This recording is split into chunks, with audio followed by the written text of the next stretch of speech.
শাশুড়ির পোলার লেগে অপেক্ষা করতে করতে এখন আমি কঙ্কাল। ধুর, এই সিম কার্ডের নেটওয়ার্ক খুঁজতে খুঁজতে কখন জানি আমারই নেটওয়ার্ক হারায় যায়। গ্রামে ঘুরতে এলে এই এক জ্বালা, নেটওয়ার্কই থাকে। সন্ধ্যা হলে জানালা দিয়ে কত মশা আসে। কই প্রিয়, তুমি তো এলে না। ওই ওই, কি হয়েছে তোমার? একজনে একবার আমারে কইছিল তুই ওয়েট কর। আমি এতটাই ওয়েট করলাম, আজ আমি ওয়াইফাই সিগন্যাল ছাড়াই কানেক্টেড। চেহারাটা আরেকটু সুন্দর হলে আমিও কারো রাতের ঘুম কেড়ে নিতাম।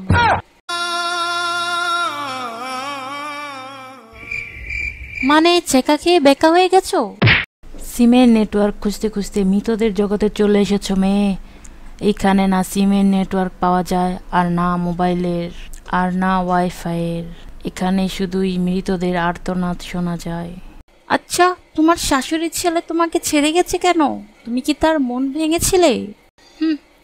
মাইয়া কয় কি, যখন মানুষ ছিলাম ঠিক মতো একটা ডিম ভাঙতে পারি নাই, আর আমি নাকি তার মন ভাঙবো? ও, হয়তো তোমার থেকে বেটার পাইছে তাই তোমাকে ছেড়ে গেছে। মানুষ এমনই, যখন বেটার পায় তখন পুরনো মানুষকে ছেড়ে দেয়। আমি ঠিক মতো এক গ্লাস পানি খাইতে পারি না, আর ওই 12 ঘাটের পানি খাইলো।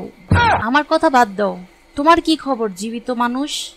আর বলো না, এক্সকে ভোলার জন্য নেক্সটের কাছে গেছিলাম, ওইখানেও ধোকা খাইয়া এখন দুজনকেই ভুলতে পারি না। পোলারা কত অভিনয় করে রে, অভিনয়ের জন্য পোলারা সেরা রে। জানো, সে বলেছিল 2 মিনিটে আসতেছি। সে 2 মিনিট আমি 200 বছর ধরে তার অপেক্ষা করছি। সে আমারে বলল, তুমি যদি চোখ বন্ধ করে অন্ধকার দেখো তার মানে তুমি আমার প্রেমে পড়ে গেছো। তারপর আর কি, যা হবার তাই হলো। আমি অন্ধকার দেখলাম, লে সর্বনাশ। মরার জন্য আর কোনো উপায় পাইনি, তাই তাকে ভালোবাসলাম। যদি কখনো তোমার সাথে তার দেখা হয় তাহলে তুমি তাকে কি বলবে?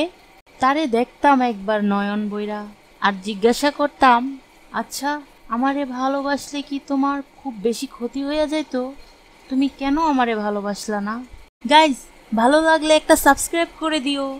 আচ্ছা, নাও করতে পারো, তোমার ইচ্ছা।